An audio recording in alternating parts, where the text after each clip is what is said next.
Assalamualaikum warahmatullahi wabarakatuh. Salam dan bahagia. Kami dari kelompok 9 akan mempresentasikan hasil diskusi kelompok kami yang berjudul Laporan Keuangan Sektor Publik yang beranggotakan saya sendiri Regita Umiasari Cahaya Utami dengan NIM 2020 017152 dan teman saya Vincentia Adelia Bulu dengan NIM 2020-017047 dan Vita Pramudia Wardani dengan NIM 2020-017158. Selanjutnya, definisi laporan keuangan sektor publik. Laporan keuangan sektor publik merupakan representasi informasi posisi keuangan penting yang berasal dari transaksi-transaksi yang dilakukan oleh organisasi sektor publik. Informasi keuangan yang terdapat dalam laporan ini yang nantinya akan digunakan oleh pihak-pihak yang berkepentingan, baik itu internal maupun eksternal. Selanjutnya, tujuan fungsi laporan keuangan sektor publik. Secara umum, tujuan dan fungsi laporan keuangan sektor publik adalah yang pertama, keputusan dan pengelolaan. Laporan keuangan digunakan untuk memberikan jaminan kepada penggunaan laporan keuangan dan pihak otoritas penguasa bahwa pengelolaan sumber daya telah dilakukan sesuai dengan ketentuan hukum dan peraturan lain yang telah ditetapkan. Yang kedua, akuntabilitas dan pelaporan retrospektif. Laporan keuangan digunakan sebagai bentuk pertanggungjawaban kepada publik untuk memonitor kinerja dan mengevaluasi manajemen, memberikan dasar untuk mengamati tren antar kurun waktu, pencapaian atas tujuan yang telah ditetapkan, dan membandingkannya dengan kinerja organisasi lain yang sejenis jika ada, serta memungkinkan pihak luar untuk memperoleh informasi biaya atas barang dan jasa yang diterima dan untuk menilai efisiensi dan efektivitas penggunaan sumber daya organisasi. Yang ketiga, perencanaan dan informasi otoritas. Laporan keuangan berfungsi untuk memberikan dasar perencanaan kebijakan dan aktivitas di masa yang akan datang, dan untuk memberikan informasi pendukung mengenai otorisasi penggunaan dana. Yang keempat, kelangsungan organisasi. Laporan keuangan berfungsi untuk membantu pembaca dalam menentukan apakah suatu organisasi atau unit kerja dapat meneruskan menyediakan barang dan jasa pelayanan di masa yang akan datang. Yang kelima, hubungan masyarakat. Laporan keuangan berfungsi untuk memberikan kesempatan kepada organisasi untuk mengemukakan pernyataan atas prestasi yang telah dicapai kepada pemilik yang dipengaruhi karyawan dan masyarakat, serta sebagai alat komunikasi dengan publik dan pihak-pihak lain yang berkepentingan. 6. Sumber fakta dan gambaran. Laporan keuangan ini bertujuan untuk memberikan informasi kepada kelompok kepentingan yang ingin mengetahui organisasi secara lebih dalam. Bagi organisasi pemerintah, tujuan umum akuntansi dan laporan keuangan adalah yang pertama, untuk memberikan informasi yang digunakan dalam pembuatan keputusan ekonomi, sosial, dan politik, serta sebagai bukti pertanggungjawaban atau accountability dan pengelolaan atau stewardship.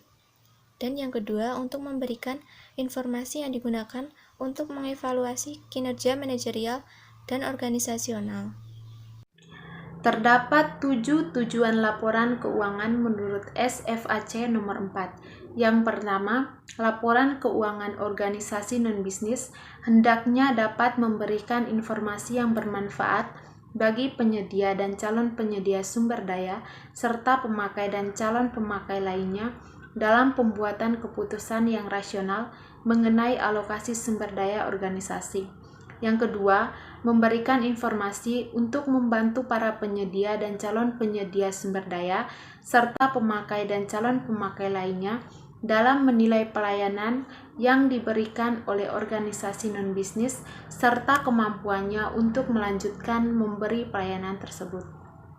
Yang ketiga, memberikan informasi yang bermanfaat bagi penyedia dan calon penyedia sumber daya, serta pemakai dan calon pemakai lainnya dalam menilai kinerja manajer organisasi non-bisnis atas pelaksanaan tanggung jawab pengelolaan serta aspek kinerja lainnya. Yang keempat, memberikan informasi mengenai sumber daya ekonomi, kewajiban dan kekayaan bersih organisasi, serta pengaruh dari transaksi, peristiwa, dan kejadian ekonomi yang mengubah sumber daya dan kepentingan sumber daya tersebut. Yang kelima, memberikan informasi mengenai kinerja organisasi selama satu periode. Yang keenam, memberikan informasi mengenai bagaimana organisasi memperoleh dan membelanjakan kas atau sumber daya kas, mengenai utang dan pembayaran kembali utang, serta mengenai faktor-faktor lain yang dapat mempengaruhi likuiditas organisasi.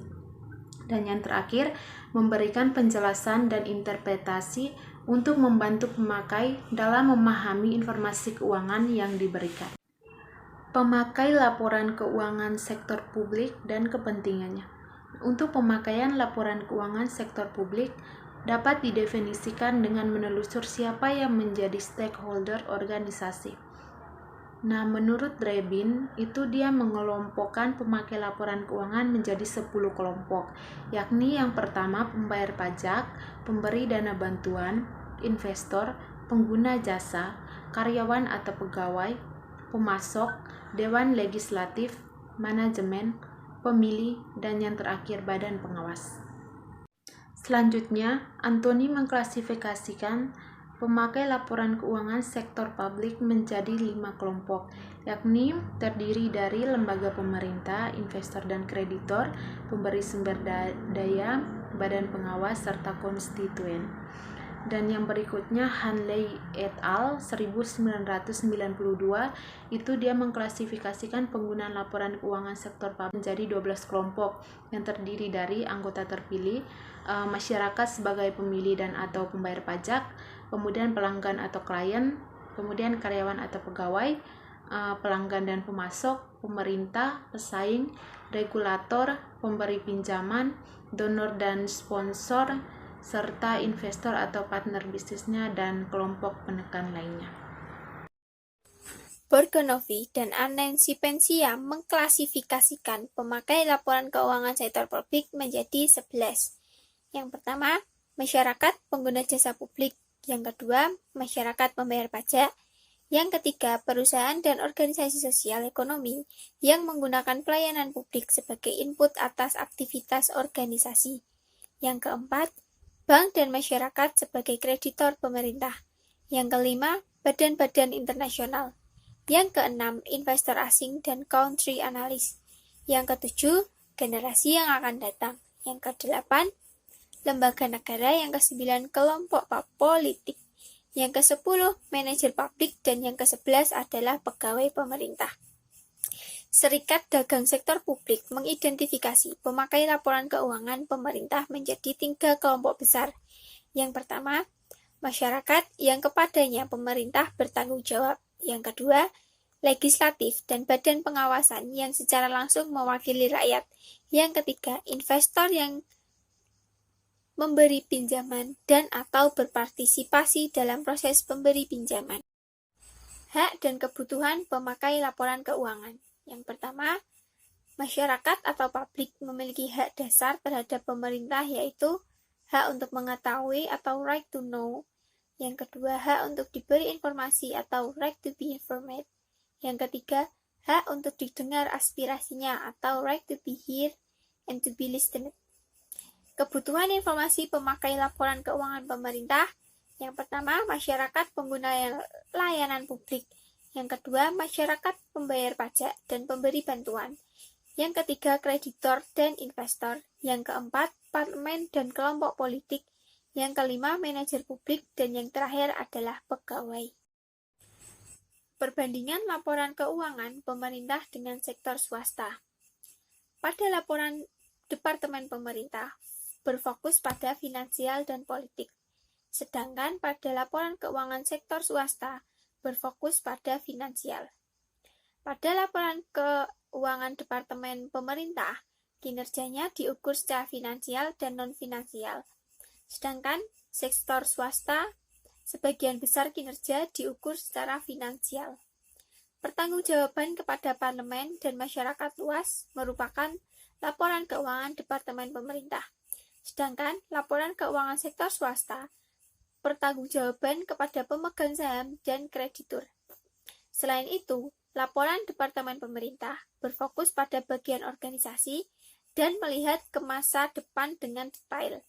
Sedangkan laporan keuangan sektor swasta berfokus pada organisasi secara keseluruhan dan tidak dapat melihat masa depan secara detail. Selain itu, persamaan dari laporan Departemen Pemerintah dan laporan keuangan sektor swasta adalah dokumen-dokumen sumber yang berperan sebagai hubungan masyarakat atau public relation. Selanjutnya, luas pengungkapan atau disclosure yang diperlukan. Pemerintah harus menetapkan kebijakan yang dijelaskan komponen apa saja yang dapat dikategorikan sebagai pendapat atau biaya operasi yang tepat untuk satu unit kerja yang dilaporkan. Luas pengungkapan dan kebijakan-kebijakan akuntansi yang dipraktikkan secara konsisten. Pemerintah diharapkan dapat memberikan informasi tambahan untuk beberapa hal, yaitu yang pertama, fokus pengukuran dan dasar akuntansi yang digunakan untuk membuat laporan. Yang kedua, kebijakan menghapus atau menghentikan aktivitas internal unit kerja pada laporan vital. Yang ketiga, kebijakan kapitalisasi aktivitas dan menaksir umur ekonomi aktiva-aktiva untuk menentukan biaya depresiasinya. Yang keempat, deskripsi mengenai jenis-jenis transaksi yang tidak masuk dalam penerimaan program dan kebijakan untuk mengalokasikan biaya-biaya tidak langsung kepada suatu fungsi atau unit kerja dalam laporan aktivitas. Yang kelima, kebijakan pemerintah dalam menentukan pendapatan operasi dan non-operasi. Dan yang terakhir adalah pemerintah harus mengungkapkan secara detail atau lengkap dalam catatan laporan keuangan mengenai aset modal dan hutang jangka panjang. Sekian presentasi dari kelompok 9. Kurang lebihnya kami mohon maaf. Assalamualaikum warahmatullahi wabarakatuh. Salam dan bahagia.